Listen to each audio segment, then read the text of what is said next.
And here we go. Another episode of Quick and Dirty with me, Wardo. Sometimes I think about changing that kind of intro, but not yet. Almost muscle memory at this point. Hope everybody's doing well. I've got a little Black Rifle coffee, Fit Fuel, in front of me to start the day. Cheers. Exciting time of year. We've got Spring Bear for BC Coast, just kind of on the corner, around the corner. Basically, I think it's 31st today. I think it's just tomorrow, actually, is the opener, April 1st.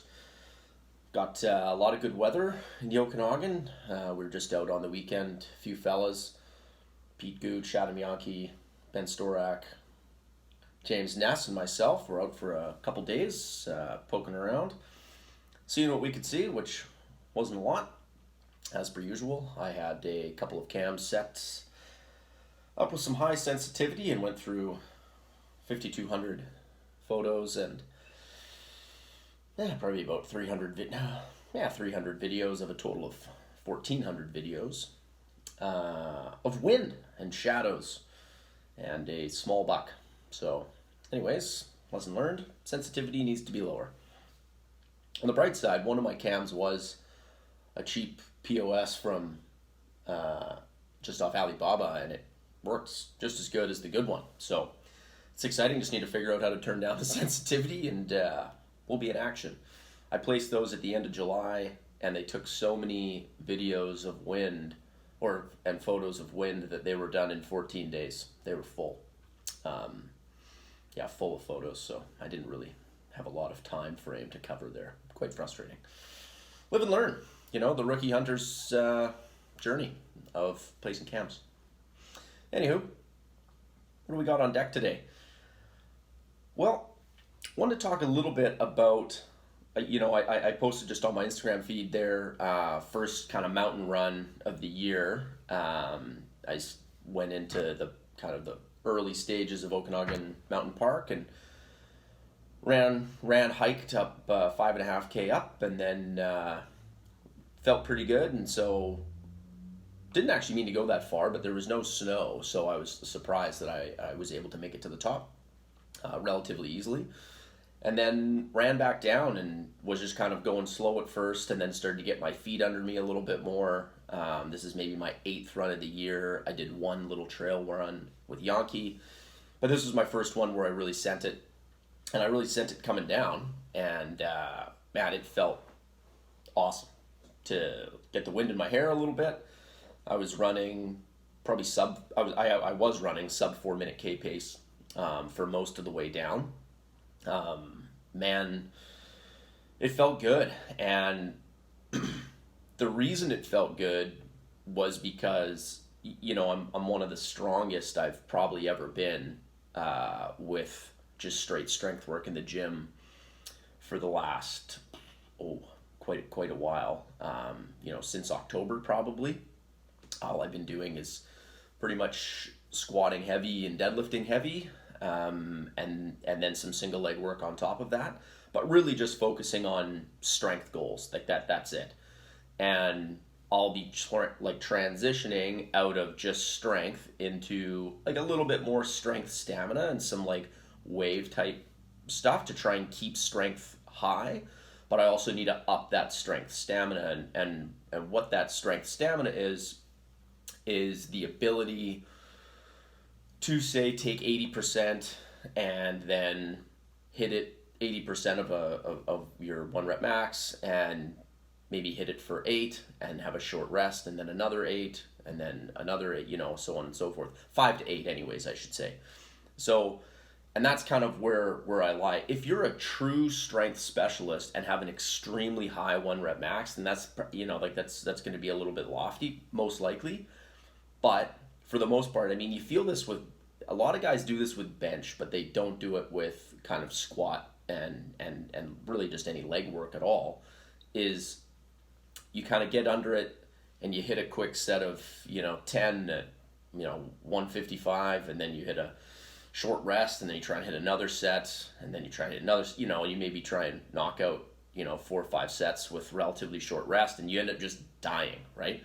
A lot of the time it's your back starts to go from holding it, your triceps start to burn out, so on and so forth.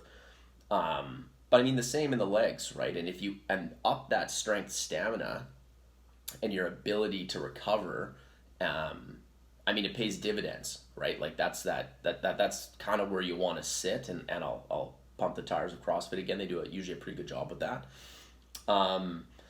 That plus, when you have a strength base and you've been working the aerobic system, kind of like we talked about last week, you can then start to add in all the plow movements. So you can add in all the explosive stuff without the, oh man, why does my knee hurt as much? Or why does my hip, or, so on and so forth. So that's kind of where I'm at right now. So one of the things that I would say is I had, and he's probably going to end up listening to this, I had a patient come in. He said, oh man, I saw your Instagram story, super stoked on, and he's been working out well, limited weight system, but he pushes it super hard. It's impressive. Limited weight system, so he's kind of almost always training like relatively lightweight for him and quite high reps. So your true strength base isn't there. And then went out and he did a run and ran downhill, and he's just like, man, I was sore in all sorts of spots. It's like, yeah, absolutely. One, there's a bit of a technique to it. I think sitting back a little bit, like in your hips, and kind of like almost constant, you're just kind of like moving your feet, not like actually full bounding. One, it's just, like if an ankle was to roll on a rock that you didn't know was going to move, I mean, if you're fully committed to that, that's probably gonna change your life for a short few months. Hopefully that's all it is. But anyway, so he kind of like rips down. He's like, yeah, that's something I'm gonna need to do more of, and he's right. But there's also a way to kind of smartly go about it. And so if you haven't kind of had like a full winter of working the strength system, coming back to, some downhill running and some plyometrics, that's something that I would start with. And it's very easy to start with that stuff at home. You don't really need a lot of, you don't really need any equipment, like a box, and then that's really about, and some space, and that's all you really need. And then maybe a few trails to run downhill. Now, it would be better if you did have kind of that gradual kind of terrain to run down that was maybe net downhill, but wasn't just like straight up and then straight downhill. That's definitely quite an ask. I think, I was sore in a bunch of random spots too, but it went away relatively quickly. So what I would maybe look at is if you've kind of been doing some training over the winter and you feel like you've got a good strength base, start to get in some downhill run time. And I mean, whether that's even just pavement, if you don't have any trails around you that have good downhill, but I mean, even running that downhill road at kind of a controlled fall, and you're cushioning yourself leg to leg, you're looking at, so say you even are squatting 400 pounds. If you're looking at what a downhill impact, I haven't looked at the kind of the recent numbers on this, so I'm kind of going off what it is to run at 1.5, 2 times body weight kind of per running step. Then downhill, you're looking more, you've got to be 5 to 7 times body weight, I would imagine, depending on how hard the impact is you're running down. Let's just call it 5. If you're 150 pounds, you're looking at 750 pounds per leg, kind of on the quick hit. That is that math check out? Yeah, 5 times 100, 5 times 5, 250. Yeah, 750 pounds per leg. And I mean, if you're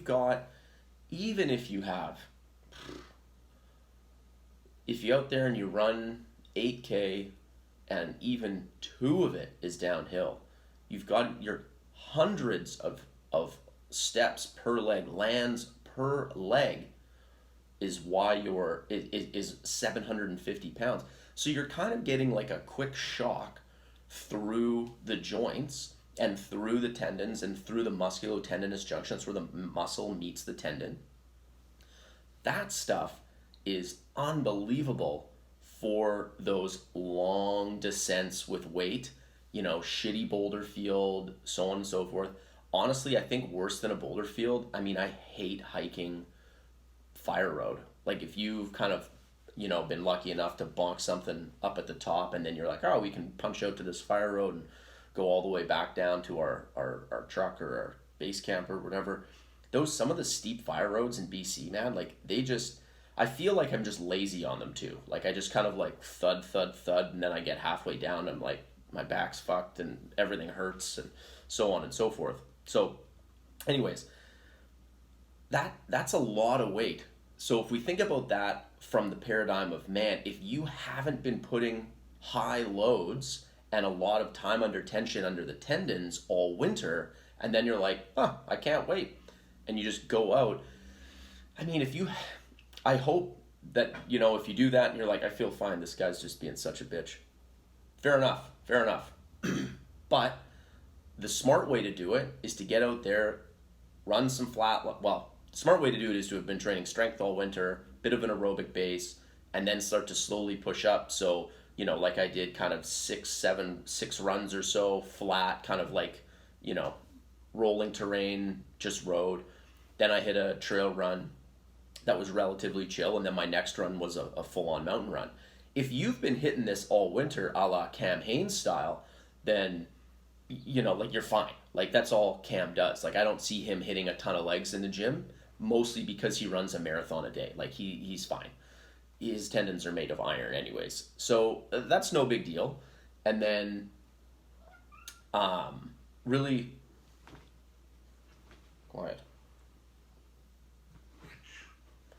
That's really kind of what we're looking at for strength work. And then if you want to do the plyo stuff at home, I would really start looking at, all right, well, what do I have at home? So I would just start by going up on your toes and then landing kind of like full foot, but balls of your feet heavy, maybe 60, 40, 70, 30 for weight distribution, but not just on your toes, with your heels in the air.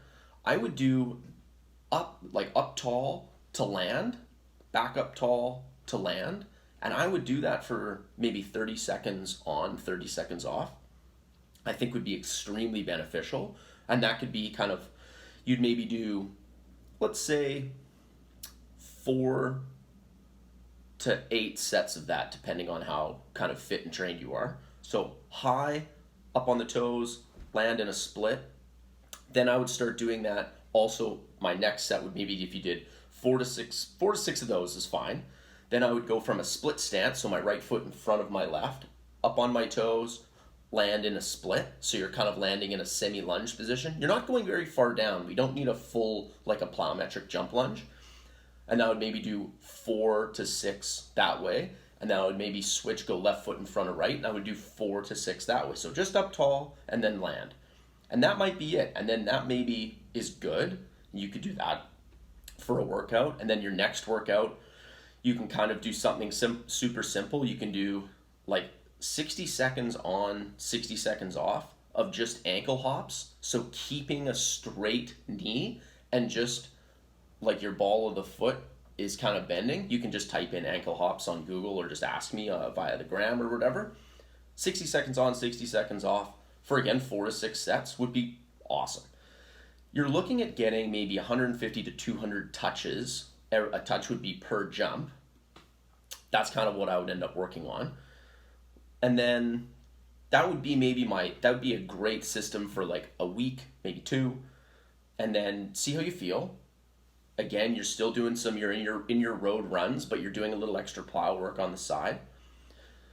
Then maybe from you've got a low box, you're going to, even like a couple of steps or something along those lines, something that's maybe shin height, like mid shin height, and you're just going to step off that box and then land in the ready position. So again, kind of heavy balls of the feet, land in the ready position, step back up, land in the ready position, step back up, land in the ready position.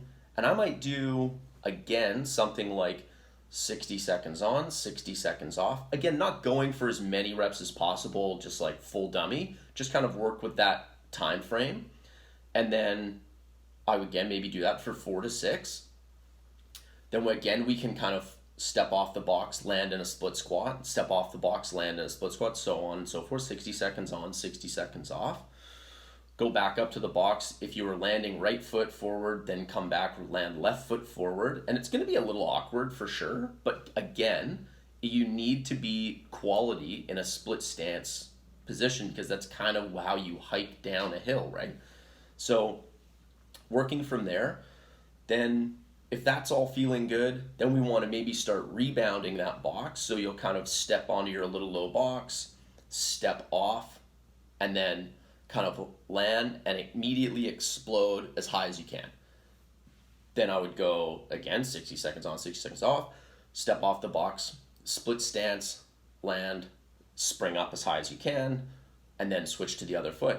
Exactly the same.